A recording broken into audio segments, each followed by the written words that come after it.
Hello and welcome to English Today. This is DVD 9 and it's the first DVD of your lower intermediate level.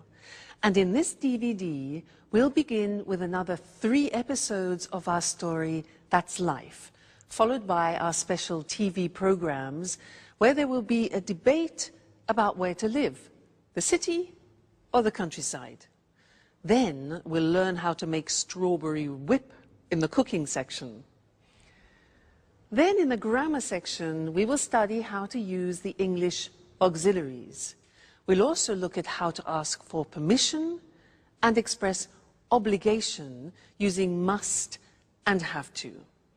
You'll also learn some important phrases for talking on the telephone, okay? So, happy viewing.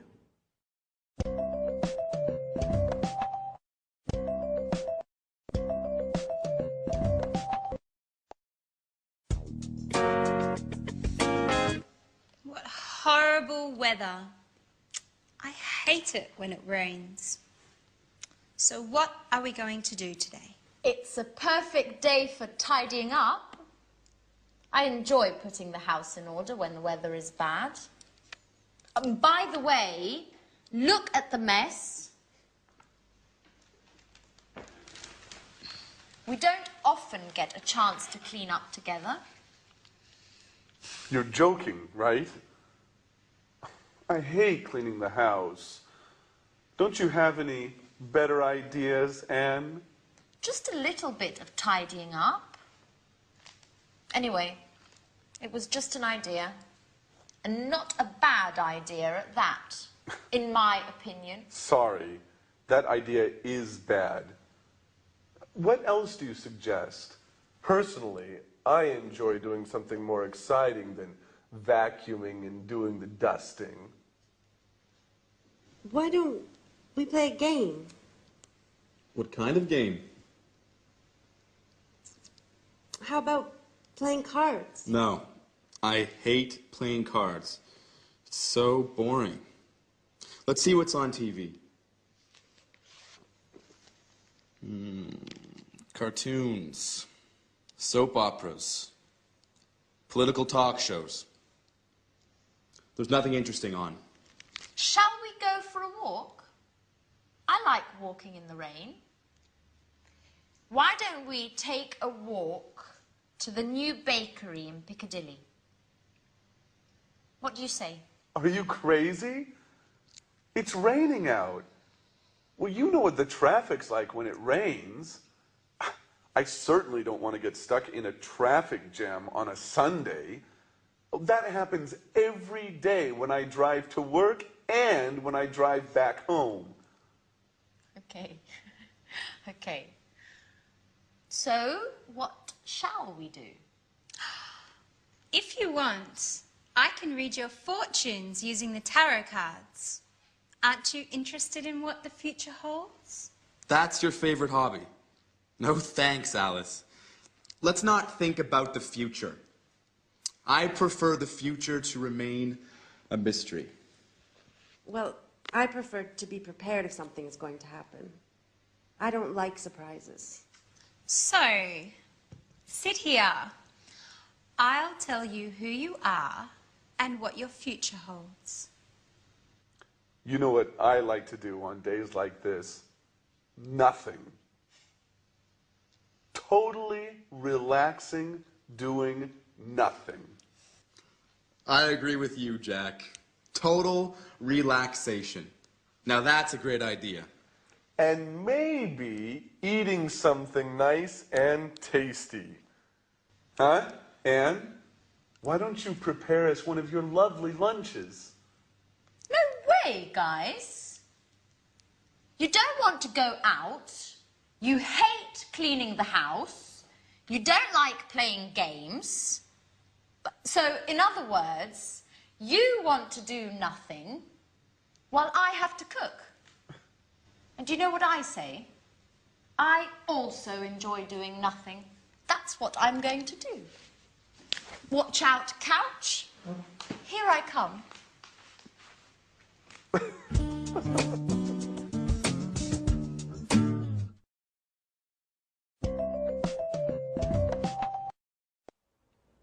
Hello and welcome back to English Today, that live TV program where you can learn the English language. And in this lesson, I want to do some revision on the things that people don't like about the English language, the auxiliaries. Now, the exercise is simple. We're going to look at some of the auxiliaries that we've learned up to now.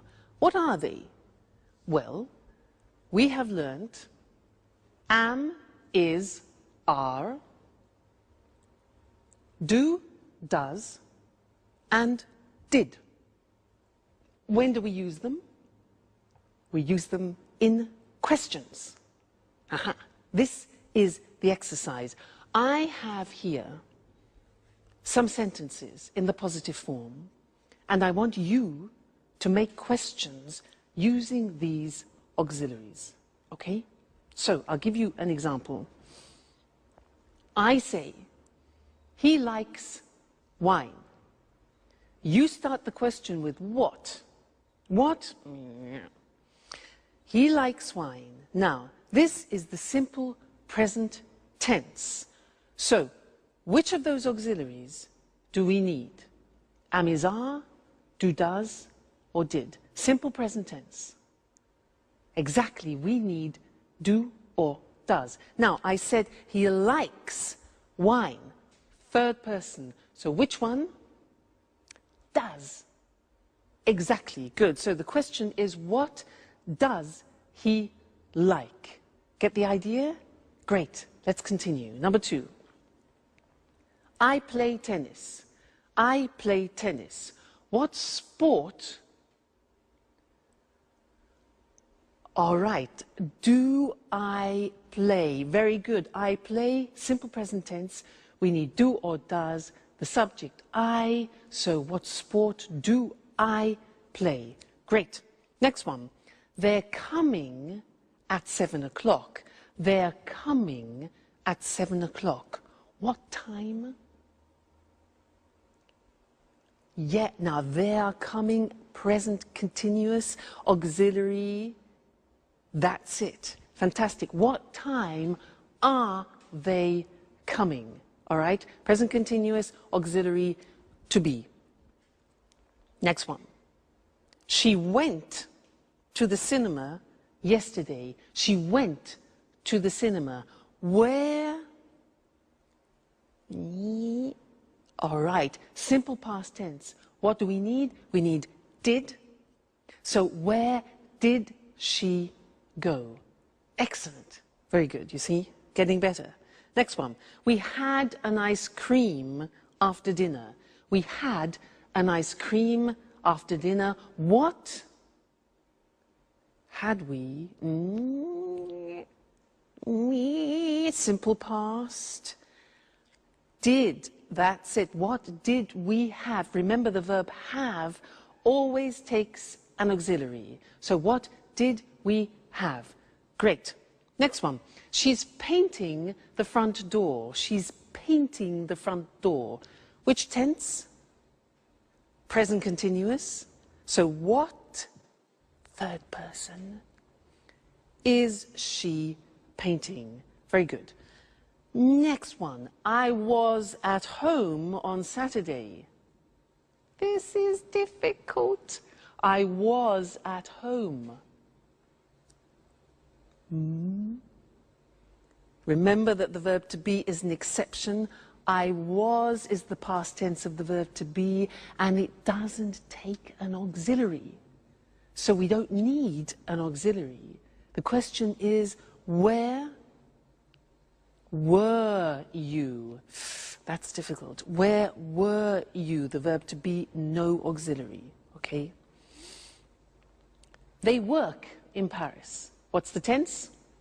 Simple present. Good. Where do they work? Excellent. And the last one, I'm living in Florence. I'm living in Florence. Where are you living? Fantastic. You're getting better all the time. You see, it's just a question of practice. So now let's look at the screen and see those written just to remind you once more, okay? So, He likes wine. What does he like? I play tennis. What sport do you play? They're coming at 7. What time are they coming? Present continuous. She went to the cinema yesterday. Where did she go? Simple past. We had an ice cream after dinner. What did we have? Simple past after dinner. Remember, have, you need the auxiliaries. She's painting the front door. Present continuous. What is she painting? Okay, so that's it. Keep practicing with your auxiliaries. They will be easier and easier. Now let's go back to our friends, where Alice is reading Sharon's tarot cards. Let's see what comes up. See you later. Bye.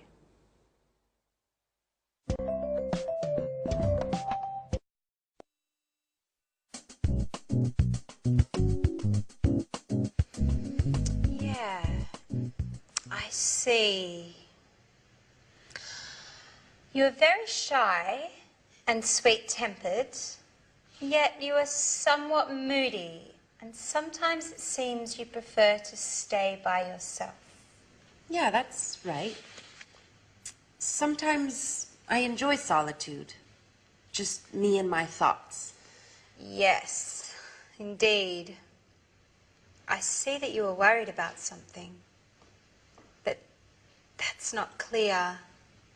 I think it has something to do with a boy, or maybe it has something to do with your job. Yes, maybe you are going to get a new job. Wow. Definitely I like the second option. It's much better. But I don't know. Actually, this card means that love troubles are on their way. Sorry, Peter, but I see the shadow of another boy in your Sharon's heart. Don't be silly, Alice. Tell me more about this job instead. Okay, if you like. So you are very careful in your work, even if it seems you don't like it that much. Yeah, that's right. I like doing things right. If I can't work well, I prefer doing nothing at all. What's more, I'm very punctual. I hate being late. Yes, and you are also very modest. Thanks, Alice. Well, actually, I can't stand people who show off. They make me uneasy. Your tarot cards seem to know me very well. Well, you know, tarot cards never lie. That's why I want to investigate more about this mysterious boy. Come on, darling, they're not always right, are they? Yes, they are. I swear it. They always tell the truth.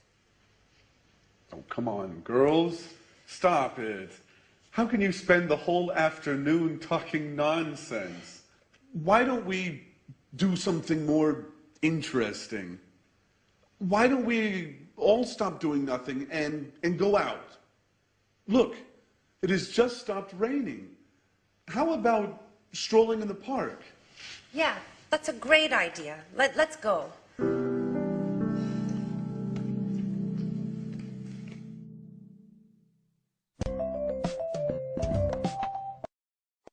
Hello again and welcome back. I want to continue doing some work on auxiliaries. Do you believe in tarot cards? I don't. Now, that's sort of an example of what I'd like to teach you now. Short answers in English. Usually in other languages, when you ask a question like, do you believe in tarot cards? People say yes or no. In English, it's a little bit more complicated. I can say, for example, do you believe in tarot cards? Yes, I do. No, I don't. So we take the auxiliary and we repeat it in the positive or the negative. So that's really quite strange. Other languages don't do that. As it's complicated, I want to go to the screen now and we can look at it written. It'll be easier for you. Very common. You'll hear it all the time. So, look at the example. Does he like wine? Instead of just saying yes or no, we take the auxiliary of the question and we say, yes, he does, or no, he doesn't. You see that? We repeat the auxiliary. Very unusual. Do you play tennis? Do is the auxiliary. Yes, I do. No, I don't. The negative. All right? So we always take the auxiliary of the question. Next one. Are they coming at 7 o'clock? We've changed tense. It's the present continuous, the auxiliary to be. So yes, they are, or no, they aren't. Are they coming at 7 o'clock? Yes, they are. No, they aren't. Next. Did she go to the cinema yesterday? Did. Simple past. Repeat. Yes, she did. No, she didn't. Okay? Next one. Did you have an ice cream after dinner? Yes, we did. No, we didn't. Is she painting the front door? Is. Yes, she is. No, she isn't. Were you at home on Saturday? Now listen to this. Yes, I was. You take the verb to be and you put it in the correct form. So were you? Yes, I was. No, I wasn't. Okay? Is she in the bathroom? Is. Yes, she is. No, she isn't. Do they work in Paris? Yes, they do. No, they don't.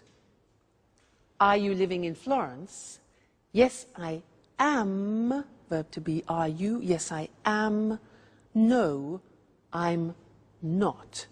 So you see, it's really quite unusual, isn't it? And it's not easy. It's not a spontaneous thing. You have to practice. So, do you understand? Yes, I do. No, I don't. All right, so those are your short answers.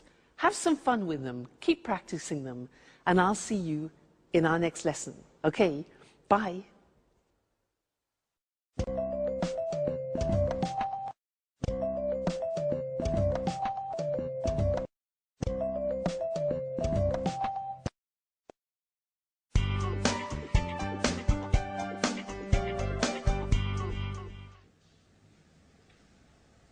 Hello, this is Anne Baxter from Red Bear Publishing. I'm looking for accommodation for an American writer and his agent. They're coming to London in 2 weeks' time. Could you tell me a little bit about your hotel, please? Our clients are used to the very best. Mm-hmm. Mm-hmm.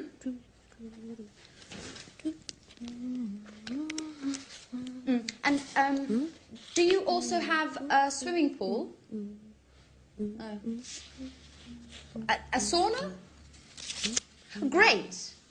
And as far as entertainment is concerned, do you have a lounge with live music?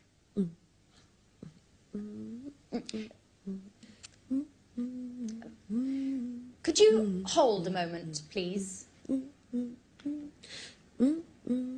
Sharon, stop humming, please.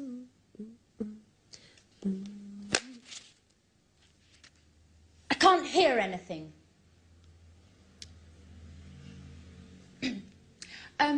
Okay, well, thank you very much for your help. I'll let you know as soon as possible. Right. Goodbye.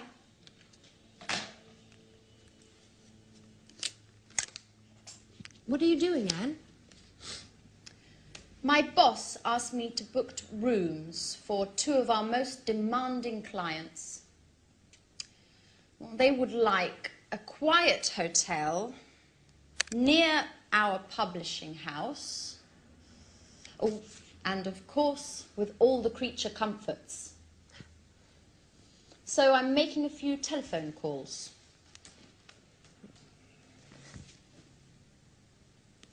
And listen to this song for a moment. It's Ray Charles's last recording. It's fantastic. I've got a lot to do, Sharon.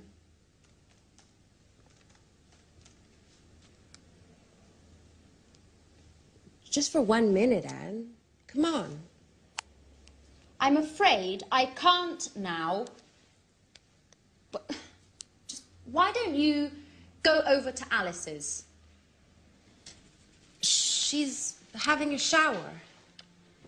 You know, when Alice gets in the bathroom, she takes at least 2 hours. Well, do whatever you want. Just, please, get out of this room. Anne, what's the matter today? Why are you treating me so badly? That's enough, Sharon. I know everything about it. Everything about what? That you've got a lover. A lover? Are you going crazy, Anne? Oh, don't try and pretend with me, Sharon. And I call you a friend. But it's the truth. Uh-huh. And who is my romantic lover, by the way? You know. I'm talking about Jack. Jack? What are you talking about? The photograph. The one where you and Jack are kissing. It's not what you think, Anne. Uh-huh. So you tell me. You know, a picture says more than 1,000 words. That photo is from 3 years ago. We were engaged. Or what? But you and Jack were engaged. I know. I know. I wanted to avoid stupid gossip. And also because of Peter. So now you're telling me that...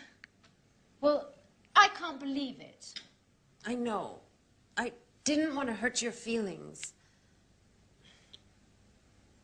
See, now you're angry with me. That's why. Well, you're right, Sharon. I am mad at you. And now I look like a fool. I'm sorry, Anne, really. No, my hair! What's going on? Oh my God, It's Alice. no. Come on, let's go see what's happening. Alice, quickly! Help! My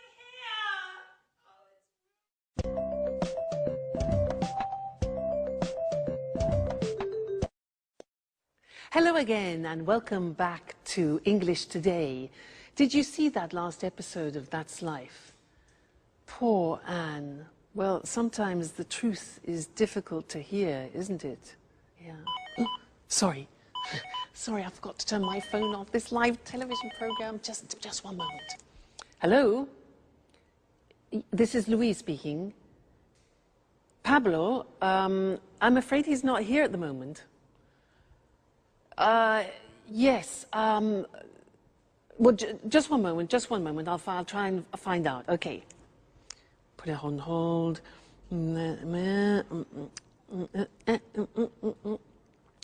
Hello?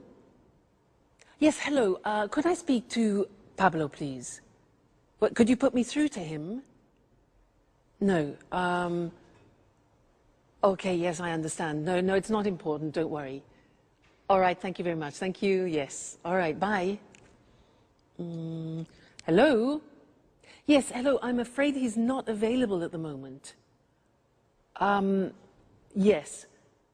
Would you like to leave a message? Sharon called. Okay, would you like him to call you back? Yeah. All right, okay. Yes, I'll tell him. Right, thank you. Thank you very much. Goodbye. Goodbye. Sharon? Who's Sharon? Where were we? Yes, interesting. I wanted to talk to you about telephone language. Now, I used some phrases there which are quite useful to you, and I want to go to the screen so that we can see those written together and look at how the phrases work, okay? Now, look at these situations. When you don't understand someone on the telephone, what do you say? Can you repeat, please? No. No. If you ask somebody, can you repeat, please, it's like asking them to vomit. Why? Because there is a small word missing, a very important one. In English, you must say, can you repeat that, please? Very important. Many people make that mistake, and they ask everybody to vomit on the telephone. So remember, can you repeat that, please? Good. Next, when, for example, imagine that you are on the telephone and you want to write something down when the person is speaking. So you want them to... Okay, good. So you stop them. Just a minute. Just a minute. This is difficult. We say in English, I'll make a note of that. Okay? Just a minute. I'll make a note of that. I'll make a note of that. Snap decision. All right? Next one. Imagine you're on the telephone and somebody knocks at the door when you're speaking. Now, you have to say, What can you say? Yeah, so just a minute. We say, I'll be right back. Now that means that you're going somewhere and coming back then quickly. So just a minute, I'll be right back. I'll be right back. Okay? Useful, that phrase. Now, you return to the phone, okay, and the other person has been waiting for you. So you need to apologize for the inconvenience. So you can say, sorry. We say in English, sorry to keep you waiting. Sorry to keep you waiting. So you say, just a minute, I'll be right back. Music, and you say, sorry to keep you waiting. All right? Great. Next thing. You're speaking to somebody and suddenly the other person disappears. Because, disappears. Now, how do you say that? In English, we say, sorry, we were cut off. We don't talk about the telephone line. We say, sorry, we were cut off. Okay? Great. Now, when the line is bad, you know, with mobile phones, often you can't hear properly, especially when you're on the train, sometimes when you're in the mountains, and you hear... Do you know what you can say?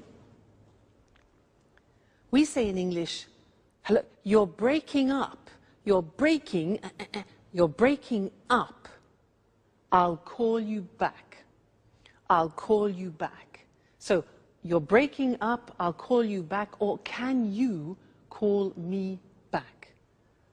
All right, so those are some of the most important phrases when you're speaking on the phone, but we will be looking at more telephone language because it's very useful for you, and it's a bit unusual. You need to practice it a lot. Practice in the bath, for example. I'll be right back. I'll be right back. So that way you don't panic when you answer in English. All right? Great. So I'll see you in the next lesson and we'll look at some more telephone language. Bye.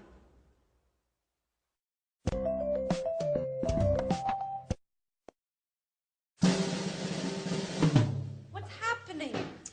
Alice, why are you screaming? My hair! Look!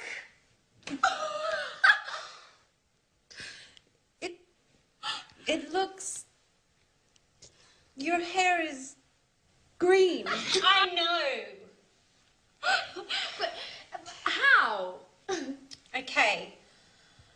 imagine this. I'm washing my hair. Well, colouring my hair, actually. I want to change my look. My mobile rings. It's Tom. He's telling me all about this great party yesterday evening. I'm listening to his story and I don't realise the time flies. More than an hour. It's always the same old story, Alice. Anyways, green suits you.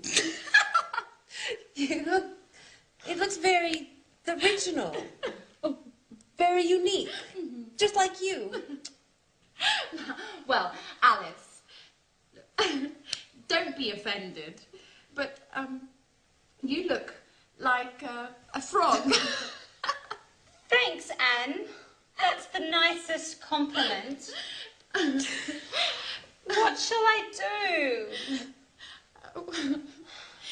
Well, why don't you call a hairdresser and make an appointment?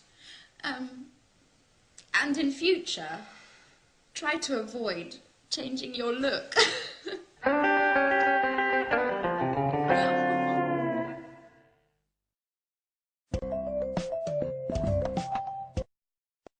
Hello again and welcome back to your live TV program where you learn English. And in this lesson, I want to go back to look at some more telephone English because it's really not that simple. We have special phrases that we use when we speak on the telephone in English. So to help us, let's go and look at those on the language screen, okay? Now the first thing is when you introduce yourself on the telephone, we don't say, I am Louise. We say this. We say, this is Louise, or this is Mr. Smith. Now that's really quite unusual and different to other languages. So, hello, this is Mr. Smith. Or we can say, hello, Tom speaking. Tom speaking, Louise speaking. Okay, so don't say, hello, I'm Louise. We only use that when you do, for example, a sales presentation on the telephone. All right? Good. Then, asking who the other person is, you can say, hello, is that Mr. Jackson? Is that Mr. Jackson? So it's like, this is that Mr. Jackson? Hello, is that Peter speaking? And not, hello, are you Peter? Okay, is that? Good. Now, you want to ask to speak to another person. So what can you say? Well, you can say, hello, I'd like to speak to John, please. I'd like to speak to John. Or you can ask the questions, can I speak? Could I speak? May I speak to the managing director? Now, remember, may is very polite, could is neutral, and can is more informal. All right? Then we could also say, good morning, could you please put me through to Mr. Smith? Now, put me through to, which is difficult to say, put me through to, is like saying in American English, could you connect me to? All right, so that's connecting people. Now, when you connect a person, you can say, just a moment, I'll put you through to him. I'll put you through to him. You need to practice that a lot. I'll put you through to him. Or, yes, Mr. Smith is in, I'm trying to connect you now. Connect is the other word. And you can say, hold on, just a moment, please. That's to ask people to wait, okay? Good. Then leaving a message, you could say, you could ask, could you take a message, please? Could you take a message? Or can I leave a message? Then you could say, could you ask him or her to call me back? Could you ask him to call me back? All right? Then the last thing is taking a message, you can ask, can I take a message? Can I take a message? Or would you like to leave a message? All right, so there are some more fundamental and essential English language phrases that you use on the telephone, and I think you'll find them very useful. So experiment, and I'll see you again very soon. Bye.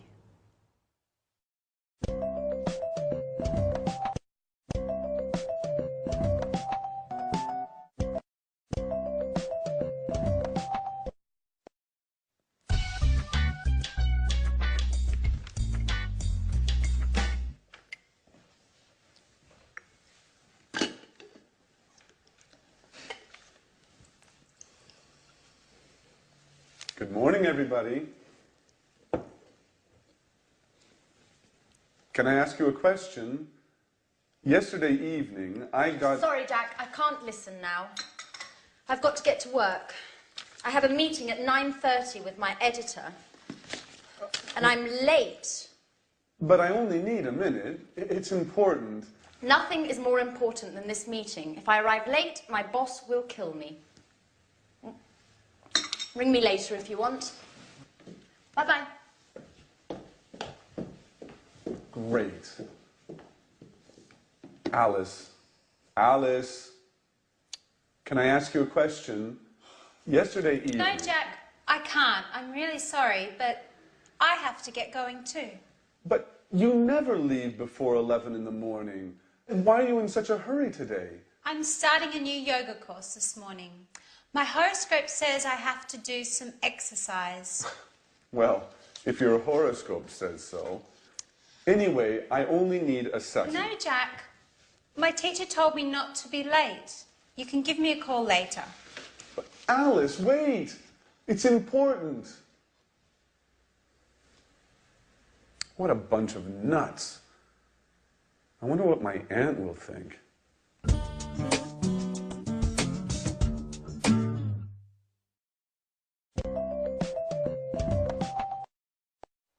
Hi again. Did you hear what Jack said? He said, what a bunch of nuts. Do you know that expression in English? Because nuts has a couple of meanings. Nuts are the things that you have in an aperitif, but it's also a way of calling somebody a crazy person. You say, you're a nut, means you're crazy. Okay, I just wanted to clarify that for you. He also said, can I ask you something? May I ask you something? He wanted the girls to listen to him, and they weren't paying any attention. And I want to talk to you about these words, which are may, could, and can, because they are the three forms that we use when we ask for permission. So what's the difference between them? Now, if I say, excuse me, may I open the window because it's hot in here, may is used in more formal situations. If I use could, it can be used in any situation. It's neutral. So, for example, could you lend me your pen? And can is used in more informal situations. Imagine you're at home, you're having dinner, you want the salt, so you can ask, can I have the salt? Less formal. So let's go to the screen and see those written, see the differences. We talked about it already, actually, when we looked at telephone conversations. So, formal situations, may I, and we can also say, may we. May I, may we. May I ask you a question? May I offer you something? And may I have this dance? So remember, may for formal situations, it's very polite, okay? Then could for neutral situations, which means you can use it in any situation, really. Could I use your phone, please? Could I change the appointment? And could we meet later? All right, so very useful verb. It's good in all situations. And then can you pass me the salt? Please, more informal with your friends, your family, people you know well. Can I have some wine, please? And can I borrow the car tonight? So, those are the examples, all right? May, could, and can. So, remember, depending on who you are talking to, make that choice. May, could, or can. Let's go back to That's Life. The girls are exhausted, and Jack has a surprise for them. Let's see what it is. Bye.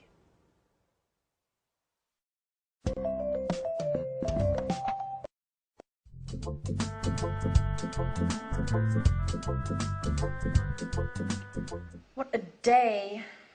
I'm exhausted. Me too. All of my muscles are killing me. What is there to eat, Anne? Well, we can make a sandwich. That's about it. The fridge is practically empty. Jack, is that you?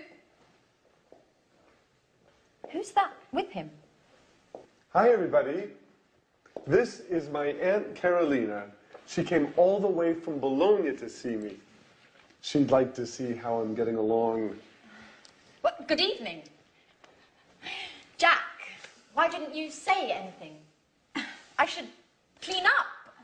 Look at the mess. Well, everybody was in such a hurry this morning. I tried to telephone you, but your mobile was off. And Alice's mobile just rang and rang.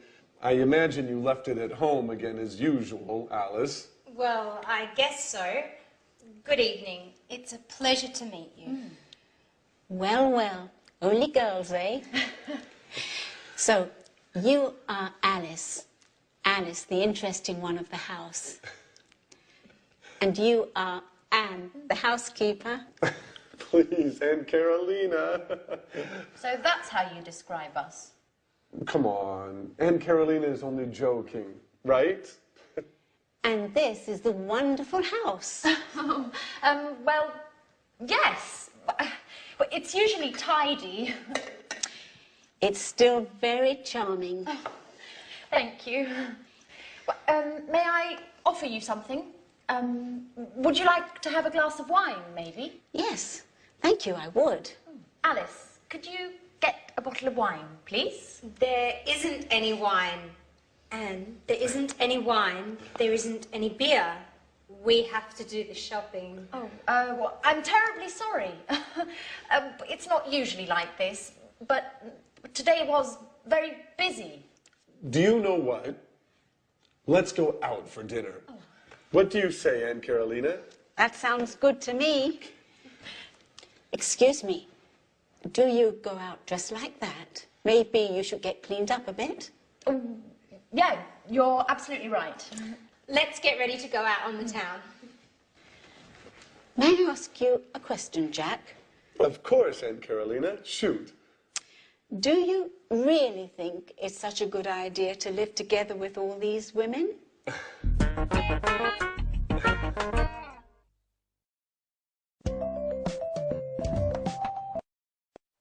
Well, hello, Mr. Monkey, and how are we feeling today? Let's check the thermometer. I know you're not well. Let's have a look. Good. Yes, the temperature has gone down. That's good news. Now, Mr. Monkey, you don't have to stay in bed any longer, okay, because your temperature has gone down, but you can't go out monkeying, not yet. You must stay indoors for another 3 days because you're not strong enough to go out yet, all right? You mustn't be too energetic. You can have relaxing baths and you can eat whatever you want, but you mustn't have any alcohol, okay, because you haven't finished your antibiotics and it could have a disastrous effect on you, all right? So you must finish your cycle of tablets. Now, let's see what else. Oh, yes, and you must drink a lot of water, maybe 5 liters a day, if you can manage that, okay? Good. So, oh, and you don't have to pay me until you're better, okay, Mr. Monkey? So, take very good care of yourself, and I will come back tomorrow and check on your condition again, okay? So, goodbye, Mr. Monkey. See you tomorrow.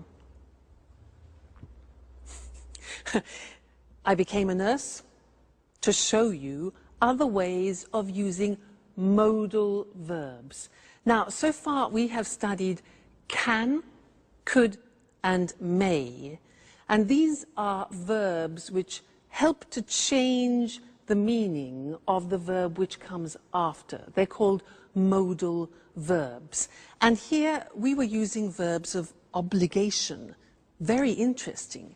Let's look at the screen and see those. Now, let's first go back to permission. Remember, we talked about can is a form of expressing permission, and I was giving him permission to do things. For example, you can eat whatever you want, you can go for walks, and you can't, however, that's not giving permission, you can't go monkeying or you can't go to work, all right? Then I talked about obligation, and this is very interesting. I used the verb must. Must followed by an infinitive without to. So, for example, you must finish the tablets, you must relax, you must stay at home for 3 days, and you must look after yourself.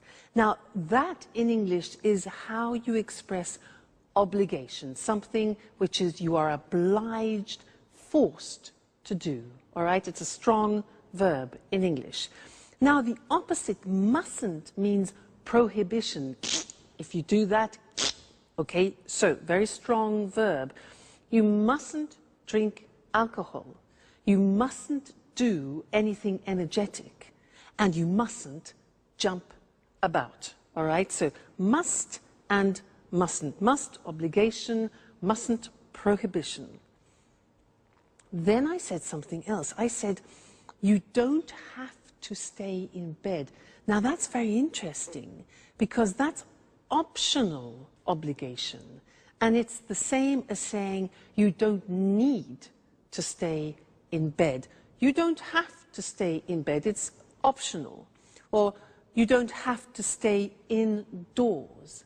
I also said, you don't have to pay me. It means it's not necessary. So that's optional obligation with have to.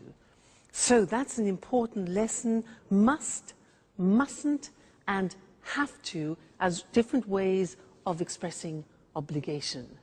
Great. So now you have to study more English. You must read and watch your English lessons, okay? And I must see you again next time. Okay then, goodbye.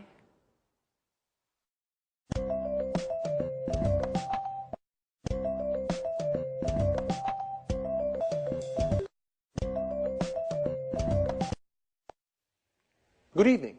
Welcome to this week's edition of Let's Talk, our discussion program with our commentators, Tom and Marie. How are you? Fine, Eric. Fine. Good to see you again. Well, did you have a good weekend? Very good, thanks. I relaxed in the country.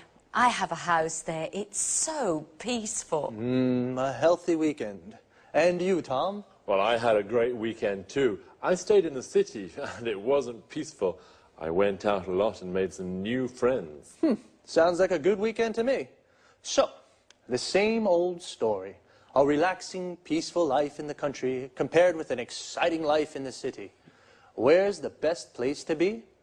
In the city or in the country? Let's discuss this more. Sure.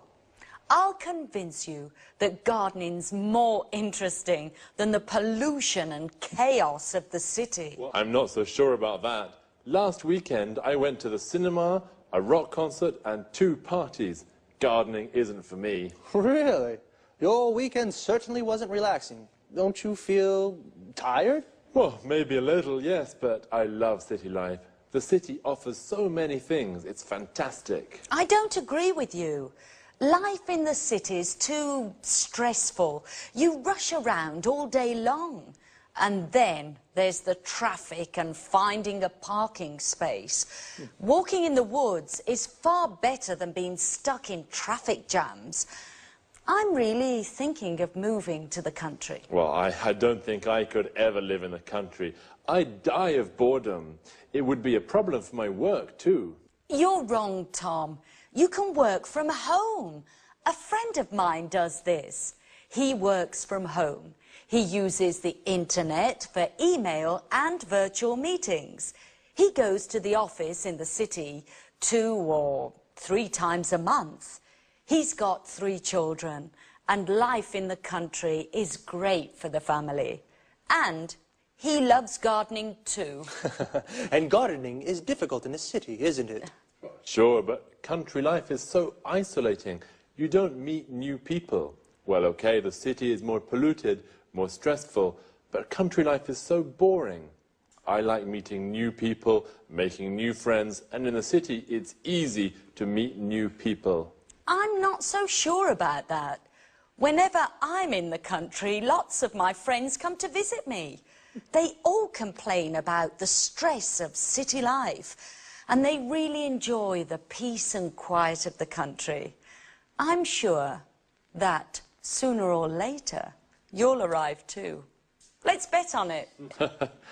But if I do come, I'll bring a few friends and maybe we'll have a party. Okay, I'll be waiting for you. Of course, you're invited too, Eric. Oh, thanks, Marie. Okay, this is a good compromise. A less stressful weekend for Tom and a more exciting one for Marie. Well, the city or the country? I think it's difficult to say where it's best to live. It depends upon your taste. The country life is more relaxing, whereas the city life is more exciting. Well, time to say goodbye. Goodbye, Marie, and goodbye, Tom. Goodbye, Eric. Goodbye, Eric. And goodbye to you. And see you again next time on Let's Talk.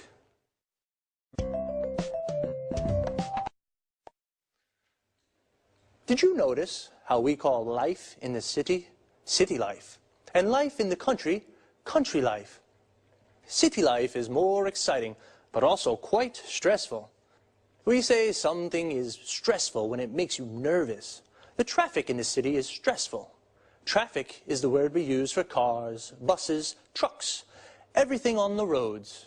When the traffic moves slowly or stops, we say there is a traffic jam. Parking in the city is also stressful. It's often difficult to find a parking space to park your car. Notice the verb is to park, and a place where you can leave your car is called a parking space. Usually in cities, there are car parks. A car park is a big area with lots of parking spaces for many cars. Another problem in the city is the pollution. Pollution is the contamination of the environment. For example, the traffic makes the air dirty. In the country, the air is clean and it's easy to park. But Tom says it's boring to live in the country because there's nothing to do. Boring means that it's not interesting. Marie says it's relaxing to live in the country. Relaxing means it makes you feel relaxed. Notice that often the adjectives we use to describe things, places, or people end with ing. The city is exciting. The country is relaxing, but boring. Adjectives that describe how a person feels often end with ed, ed. Tom is bored. In the country. Marie is relaxed. In the country. And stressed. In the city. Marie said that the city, you rush around all day. Rush around means to go everywhere and do everything very quickly. But in the country, you can go for walks in the woods and do the gardening. A wood is an area with lots of trees. The gardening is the work you do in your garden, like watering the plants or cutting the grass. Well, see you.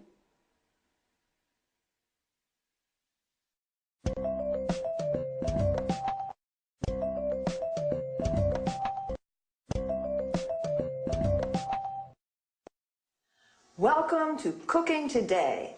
Today I'd like to introduce you to a very special guest, Lisa French. She's the popular author of the bestseller, A PhD in Homemaking. Lisa, thank you so much for inviting us into your home. It's my pleasure. If you're wondering what to make for lunch, if you have to prepare a last-minute dinner, then Lisa's the person to ask for help. Listen, Lisa, I'm having a dinner on Saturday. Could you give me a tip on a quick and tasty dessert? Of course. You can prepare an easy-to-make dish with fresh strawberries. The strawberry season only lasts a few weeks, so it's worthwhile making the best of in-season berries. And it can be made in a jiffy. Oh, strawberries. I absolutely go mad about strawberries. So let's get started. Just the idea of strawberries makes my mouth water. First, wash, drain, and hull strawberries for 4 servings. Then, mash them to a pulp. All of them? No, you have to put aside some good ones for decoration. Okay, then what? Next, whip about half a pint of cream. Then whisk 2 egg whites stiffly and fold into the cream.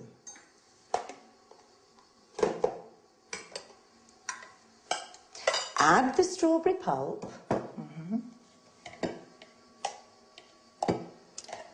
and stir in 2 tablespoons of caster sugar. Does it need cooking? No. All you need to do is pour the mixture into individual goblets. Is that all? Don't forget to decorate each one with a bit of whipped cream and the whole strawberries you put aside. Now your dessert's ready to serve. Oh, it looks delicious. Let me have a taste right now. Yummy. This is sensational. If any of you have a request regarding homemaking, then please contact us at our studio, 800-332211, or send an email to cookingtoday@homemakingtv.com. Thank you, Lisa. We have so much to learn from you. Thank you for coming.